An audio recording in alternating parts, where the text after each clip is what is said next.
Hey everyone, welcome back to your very own YouTube channel. So again I'm with you all with a new study vlog of a PCMB student. So let's start it. So first of all ये Saturday की night की clip है, तो ये basically एक weekend vlog होगा। तो Saturday की नाइट को मैं कर रही थी अपना वायरस वाला पार्ट रिवाइज बायोलॉजी में, तो उसको मैं लिख के थोड़ा याद कर रही थी। वैसे जनरली मैं ऐसा कुछ करती नहीं हूँ कि लिख के कर रही थी, बट फोकस इंक्रीज़ करने के लिए मैंने ऐसा किया था। बिकॉज रात को पढ़ने में इतना कुछ खास मज़ा नहीं आता है, क्योंकि एनर्जी बिल्कुल लो पॉइंट पे चली जाती है मेरी। तुम्हारा नहीं पता मेरे को, ठीक है ना। मैं अपना बता रही हूँ। सो यस, ये मैंने बायोलॉजी में किया था।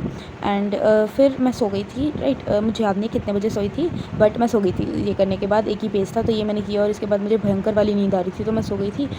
एंड देन अगले दिन संडे था, तो संडे को बहुत सारे काम हो जाते हैं, प्लस मुझे कहीं जाना भी था, तो वहाँ से आने तक मुझे दोपहर हो गई थी। और ये शायद 2 से 3 बजे की क्लिप है।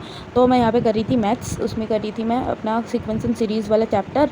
तो मैथ्स का मेरा ना सबसे अच्छी चीज़, मेरा जो सिलेबस चल रहा है ना, वो मैथ्स में ही चल रहा है, क्योंकि मैथ्स में अभी तक मुझे एक सिंगल डिफ़िकल्टी भी नहीं आई है। एज़ पर अदर सब्जेक्ट्स मुझे बहुत सारी आ रही हैं, क्योंकि एज़ पर द ट्रैकर अगर मैं तुम्हें बताऊँ तो पता नहीं क्या ही जो ये फाउंडेशन वाले क्या ही ट्रैकर भेज रहे हैं। अभी तक मैंने मॉड्यूल्स वगैरह तो लिए नहीं है जो मैं खुद से कर लूँ, तो ट्रैकर के हिसाब से चलने से तो बड़ी दिक्कतें आ रही हैं, क्योंकि उसमें ना डायरेक्ट टू डायरेक्ट टॉपिक्स उठा के दिए हुए हैं बीच बीच में से चैप्टर्स के। तो मुझे इतना कुछ खास एक्सपीरियंस है नहीं ट्रैकर्स के हिसाब से चलने का, तो इसमें थोड़ी प्रॉब्लम आ रही है मेरे को फिजिक्स एंड केमिस्ट्री में। सो फिर भी चलो करना तो पड़ेगा, बट मैथ्स में ऐसा कुछ नहीं है। मैथ्स में मैं ट्रैकर के हिसाब से नहीं चल रही हूँ, तो कुछ भी दिक्कत भी नहीं आ रही है। एंड बायोलॉजी में भी दिक्कत नहीं आ रही है, मेन दिक्कत मेरी फिजिक्स एंड केमिस्ट्री में है।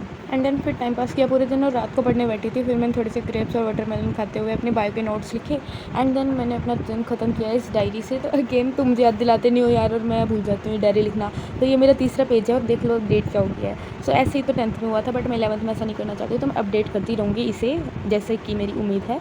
So yes, this was all. फिलहाल मैंने इतना पढ़ना नहीं शुरू किया है, बट येस जल्दी ही मुझे अपनी प्रोक्रास्टिनेशन छोड़नी पड़ेगी और पढ़ना पड़ेगा। Thank you very much.